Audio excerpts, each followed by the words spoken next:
একটা ছোট শহরে সাবা নামে চঞ্চল ও বুদ্ধিমতী একটা মেয়ে ছিল। সে গল্পের বই পড়তে খুব পছন্দ করত। তার চেয়েও বেশি পছন্দ করত তার মায়ের কাছ থেকে রূপকথার গল্প শুনতে। রাতে মায়ের কাছ থেকে গল্প না শুনলে তার ঘুমই আসতো না। প্রতি রাতের মতোই সাবা তার মায়ের কাছে আবদার করলো গল্প শোনাতে। তার মা তাকে জঙ্গলের একটা কথা বলা গাছদের গল্প বলা শুরু করলো। সেই জঙ্গলের গাছগুলো কথা বলতে পারে, আর জঙ্গলের গভীরে একটা সোনালী পালক আছে, যেটা ছুঁয়ে কোনো মনের কথা বললে সেটা সাথে সাথে পূরণ হয়ে যায়। গল্পের এই পর্যন্ত শুনতে শুনতে সাবা ঘুমিয়ে পড়ল।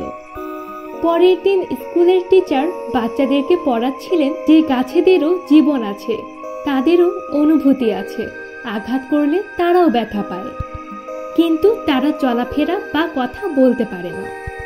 টিচারের এই কথা শুনে সাবা তো অবাক হয়ে যায়।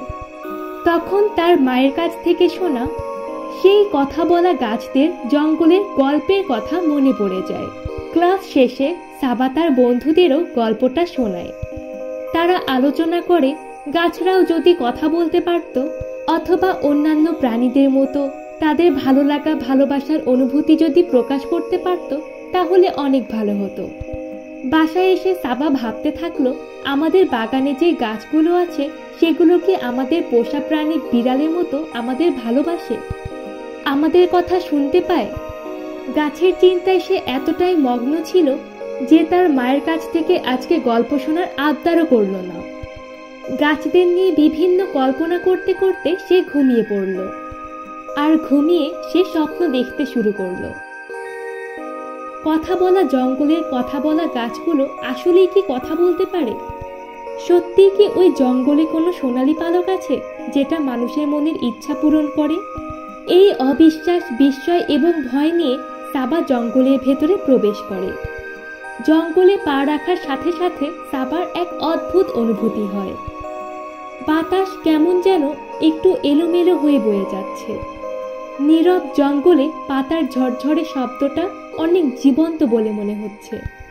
অনেক দূর হেঁটে এসে সাবা ক্লান্ত হয়ে পড়ে।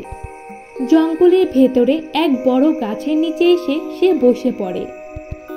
সাবা কিছুটা হতাশ হয়ে বলে ওঠে, এই জঙ্গলের গাছগুলো কি সত্যিই কথা বলতে পারে?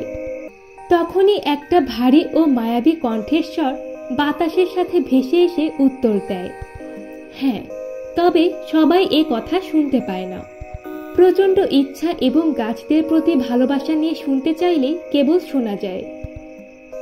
সাবা প্রচণ্ড বিস্ময় এবং ভয় নিয়ে চারপাশ দেখে। পরে গাছটির দিকে তাকিয়ে চিৎকার করে বলে ওঠে, তুমি কথা বলতে পারো? গাছটা উত্তর দিল, অবশ্যই, তুমি তো এটা জানতে এখানে এসেছো, তাই না? আমি এটাও জানি তুমি সোনালী পালকের বিষয়েও জানতে চাও, তবে ওই পালকের কাছে সবাই যেতে পারে না। সাবা বলল, কিন্তু আমি তো ওই সোনালী পালকটার কাছে যেতে চাই।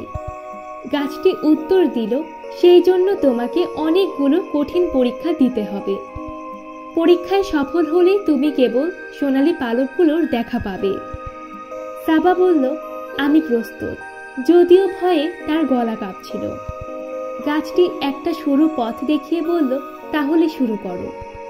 সরু পথ ধরে হাঁটতে হাঁটতে সাবা একটা ঝর্ণার পানির স্রোতের কাছে পৌঁছায়।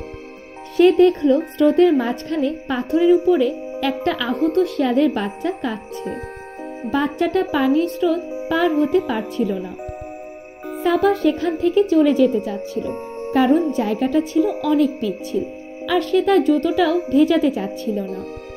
কিন্তু শিয়ালের বাচ্চার ভয় পাওয়া চোখ দেখে তার এত মায়া হলো যে আর কিছু না ভেবে ঠান্ডা পানিতে নেমে শিয়ালের বাচ্চাটাকে কোলে নিয়ে অন্য পাশে নিয়ে গেল। শিয়ালের বাচ্চাটা খুশিতে চিৎকার করে দূরে সরে গেল। তখনই বাতাস ফিসফিস করে সাবাকে বলল, তুমি প্রথম পরীক্ষায় সফল হয়েছ। সাবা খুশি হয়ে আবার সামনের দিকে হাঁটতে শুরু করলো। কিছু দূর গিয়ে সে দেখতে পেল একটা বিশাল পাথর তার পথ অবরুদ্ধ করে রেখেছে। পাথরের উপর বসে আছে একটা কালো কাক। কাকটি বলে উঠল, তোমাকে এখন বুদ্ধির পরীক্ষা দিতে হবে। পরীক্ষায় সফল হলে কেবল তুমি সামনে যেতে পারবে, তা না হলে তোমাকে ফিরে যেতে হবে।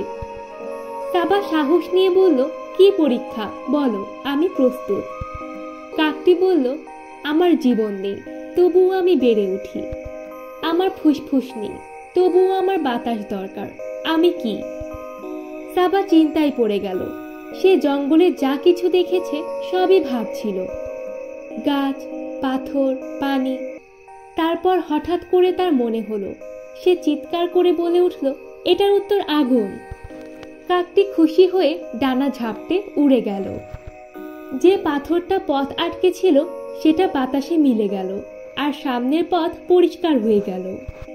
অবশেষে সাবা জঙ্গলের মাঝে একটা উজ্জ্বল গাছের সামনে এসে পৌঁছালো। গাছের একটা ডালের সাথে একটা সোনালী পালক ঝুলেছিল। সাবা ওই পালকটাকে ছুঁতে যাবে, এমন সময় সে সেই শিয়ালের বাচ্চাটাকে দেখতে পেল, যাকে সে বাঁচিয়েছিল। কিন্তু শিয়ালটিকে তখন অনেক সতেজ এবং বড় দেখাচ্ছিল।